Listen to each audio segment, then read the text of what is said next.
She has been our very special guest all morning, but it's time now to spend some quality time with Rowena Wallace. In the 1980s, she was the queen of the small screen as Pat the Rat in the hit television series Sons and Daughters. But her 40-year career has also had its share of lows.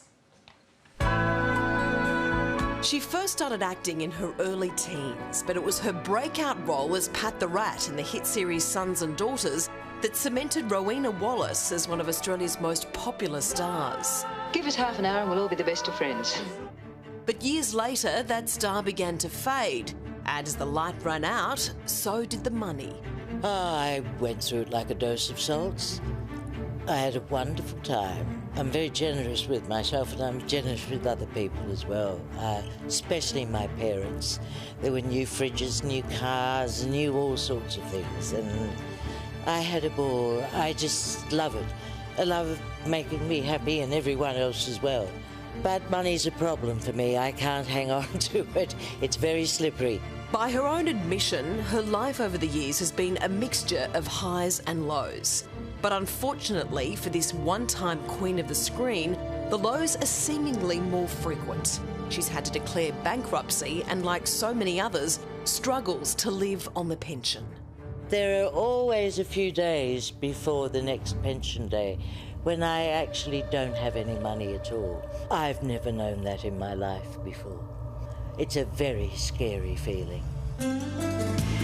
It was this kind of dire financial position that forced Rowena to start looking at selling her own belongings so she could pay the mounting bills, and one of the most high-profile items was her 1984 gold Logie. I thought about it for a long time before I actually did it, because I didn't know what else I had that was worth any money. I really didn't have anything. I mean, I was really, really desperate.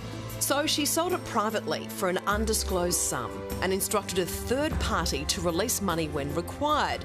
But now that money is all gone, leaving Rowena once again virtually broke. Big, lovely, warm Studio 10 welcome, please, to Rowena Wallace. Rowena, you were such a beloved television star, especially in the 1980s. Tell us what it was like during that time with that extraordinary fame. Well, there were good times and bad times, obviously. It was fabulous. I really enjoyed playing that character. I loved the cast. I loved the young kids on the cast, particularly. I had a ball with them, and I loved to grab that character, and the writers got on side as well, because she was very sort of three-dimensional when we started. And she sort of turned into this every woman, you know.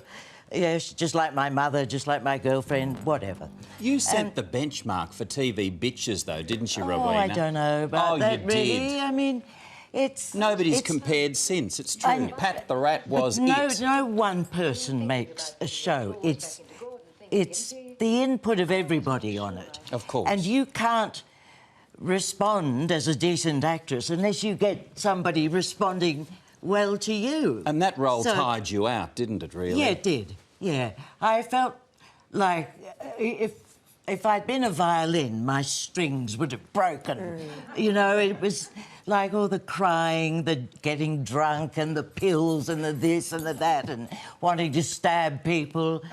And, you know, when you're an actor, you are using your own body and your own emotions. So I did... So you were a wonderful star. You were there at the heady 80s.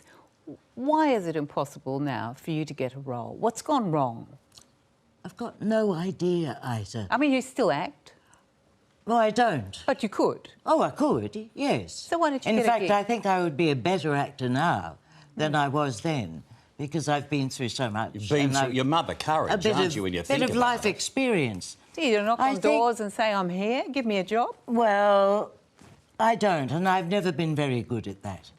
I think there have been a few things that have happened that haven't been very good for my reputation, and I just honestly don't know. But you're broke and you're on a pension, yeah. and it's very difficult to exist on Australia in the pension. What role does the Actors Benevolent Fund play with actors like you that are, you know, finding it difficult? Don't they support you in some way? I don't know. I think they do with some actors, but I've never looked to that for help. Why not? Because I'm fiercely independent, and I just didn't want anybody to know, I suppose. It's okay. not shaming. It's okay. That's not the right... It's okay to be old, and it's... Yes, and it is okay. It's okay to be on the pension. It's not okay that you can't get a job. What's the matter with them all? What isn't okay is to want a job and not be able to get one. That's not okay. No. Because you take that personally. I mean, of course you do, because you are the package that you're selling. And it rips your confidence to pieces, doesn't it? And that's totally. exactly what happens. Yeah. Self-esteem just drops to the ground. And yet I saw we were working together on something. It was a little telly thing that you did where you played Judy Moran, which was... By God, she was amazing. You channeled Judy Moran. There we were outside the jail in Melbourne. And I remember one of the prison guards came up and said, if Judy Moran inside saw that Rowena Wallace was playing her outside, you'd be dead. And that's how incredible it was. And Rowena said, my God, we better get out of here. But I mean, it was absolutely... You know, she still has so much life in her. Yeah, you must have been good. But how are you going to manage? What are your plans? I don't have any. I mean, I honestly don't. I just keep hoping and putting things out to the universe and hoping that something will come, something will show up and I'll be okay. And if it doesn't, I'll just keep plodding along. Well, I hope something does turn up. I think you've earned it. Thank you, Isa. Thank you very much. Love you joining us today, Rowena. Thank you so much.